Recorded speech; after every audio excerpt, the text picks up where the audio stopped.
જો next question કયો હતો?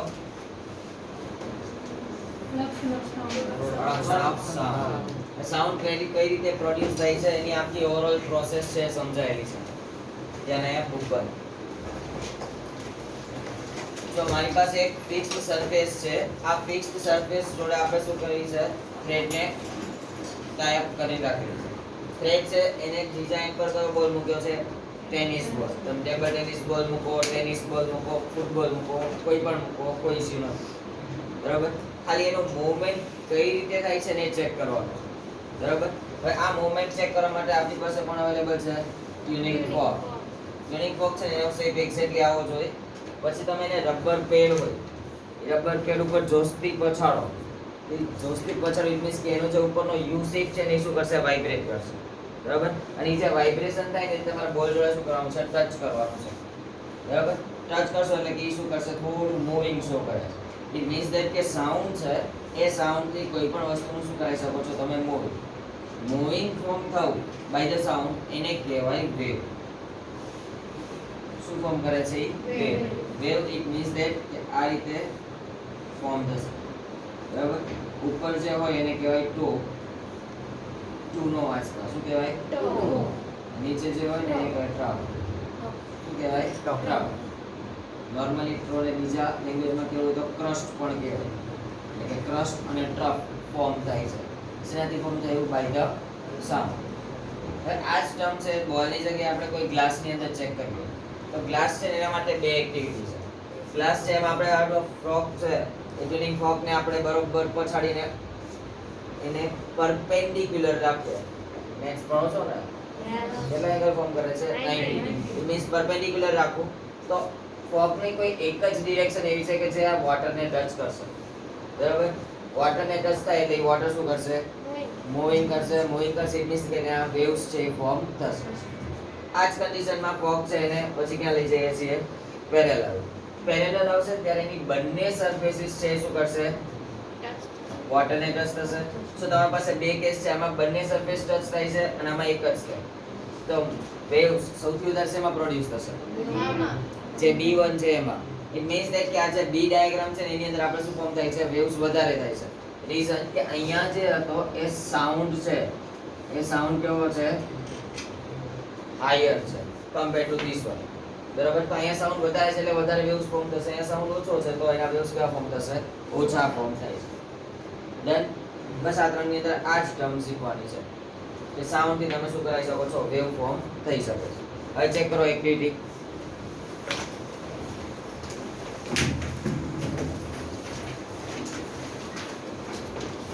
Activity 12.1. Take a tuning fork and set it vibrating by striking its prong on a rubber pad. Word આવ્યો છે prong. Prong નો meaning થાય vibrating tuning fork છે એમાં ઉપરનો જે U shape છે એ U shape છે એને શું કહેવાય? એનો prong છે એ કહેવાય. And bring it near to your ear. એટલે કે એને બરોબર પછાડીને પહેલા તો ક્યાં લાવવાનું? કાન પાસે. કાન પાસે લાવશો ને એટલે તમને ત્યાંનો વાઇબ્રેટિંગ નો સાઉન્ડ છે પ્રોડ્યુસ થયેલો સંભળાશે. આવો સાઉન્ડ રાતે આપણે સૂતા હોય ને ત્યારે મસ્કિટોસ નો સંભળાય છે. બીકોઝ કે એની વિંગ્સ છે શું કરે છે? વાઇબ્રેટ થાય છે અથવા તો મૂવિંગ કરે છે.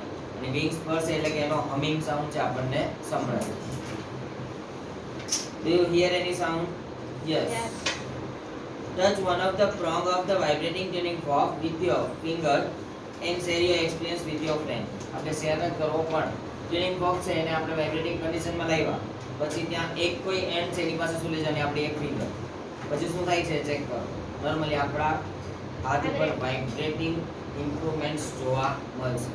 નોર્મલી આવું વાઇબ્રેશન છે ને આપણે જ્યારે મોબાઈલને સાયલેન્ટ મોડ ઉપર રાખ્યો હોય ત્યારે જોવા મળે. Now suspend a table tennis ball or a small plastic ball by a thread from a support.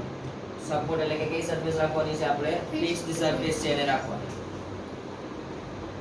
બ્રેકેટમાં જે આપ્યું છે ને ફરીથી જુઓ. Take a big needle and a thread. Put a knot at one end of the thread and then with the help of needle pass the thread through the ball.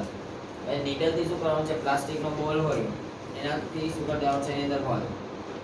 થ્રેડને એની વચ્ચેથી pass કરીને ક્યાં type કરવાની છે, વચ્ચે fix length છે ત્યાં કોઈ ion ગેલને fit કરીને ત્યાં બાંધી દેવાનું. Touch the ball gently with the prong of the vibrating tuning fork. એટલે કે આપણે રબર પેડ હોય ને એના ઉપર જ પહોંચાડી ખાલી એક જેન્ટલી કોઈ એક સરફેસ છે એને બોલ જોડે ટચ કરવાની છે. વાઇબ્રેશન કરવા માટે બોલને એટલે ખેંચીને તમે ટ્યુનિંગ ફોર્ક થી નો મારો. બરાબર. Observe what happen and discuss with your friend. આપણે ફ્રેન્ડ જોડે ડિસ્કસ ન કરું પણ શું ઓબ્ઝર્વેશન થશે, ડાયાગ્રામમાં દેખાય એવું થશે. એટલે કે શું કરશે, મૂવિંગ શો કરે છે. Now activity 12.2. Fill the water in a beaker or a glass up to the brine. Not brim. શું કહેવાય? Brine. તો brine સુધી શું કરવાનું છે? ફિલ અપ કરવાનું છે. Brine it means that કે upper surface of the glass. Brine નો મીનિંગ શું થાય? Upper surface of the glass. તો ગ્લાસ ની upper surface સુધી આપણે એટલા માટે લઈએ છીએ કારણ કે ટ્યુનિંગ ફોર્ક છે એ ત્યાં ટચ કરાઈ શકાય એટલે. Gently touch the water surface with one of the prong of the vibrating tuning fork as shown in figure. જો તો ફિગર માં દેખાય છે. તો એમાંથી કોઈ એક જ સરફેસ છે એને શું કરવાની છે? ટચ કરવાની છે. એક જ સરફેસ ને ટચ કરો તો શું થશે? વોટર છે એની અંદર વેવ્સ ફોર્મ થઈ જશે.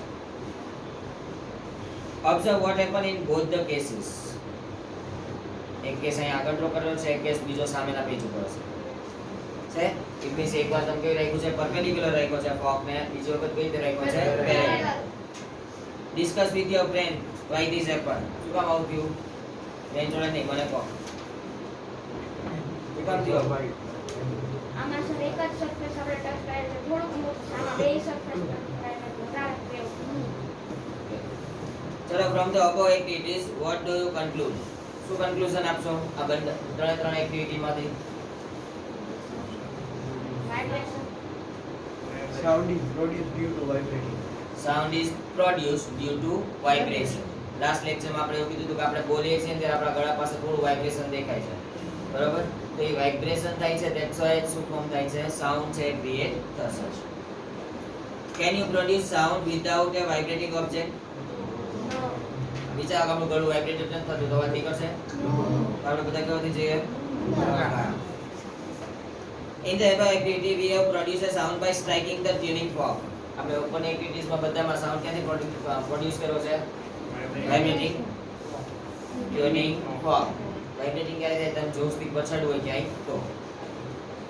We can also produce a sound by plucking. Plucking means સ્ક્રેચિંગ. બસ એના એરિકેશન આપણને બધાને. એના પછી રબિંગ, ઘસી ઘસી. બ્લોઈંગ, ફૂંક મારીને. ફૂંક મારીને આપણે સીટીઓ મારીશું. Or shaking different object. દેવાસને હરાઈ પકડાવો. As per the above activities, what do we do to the object? બધામાં આપણે ઓબ્જેક્ટ શું કરીએ છીએ? વાઇબ્રેશન મોડમાં લાવીએ છીએ. We set the object vibrating and produce sound. આપણે ઓબ્જેક્ટને શું કરીએ છીએ? કે રીતના સેટઅપ કરીએ છીએ એનું વાઇબ્રેશન થઈ શકે અને એનાથી શું મળે છે આપણને? સાઉન્ડ છે મળશે. Underline. Vibration means a kind of rapid to and fro motion of an object. Wave હોય એમાં ઉપરનો પોર્શન છે એને શું કહેવાય? ટો અથવા તો ક્રસ્ટ. નીચેનો પોર્શન છે એને શું કહેવાય? ફ્લો અથવા તો થ્રસ્ટ. ઉપર ક્રસ્ટ છે, નીચે થ્રસ્ટ. બરાબર? તો ટો અને ફ્લો.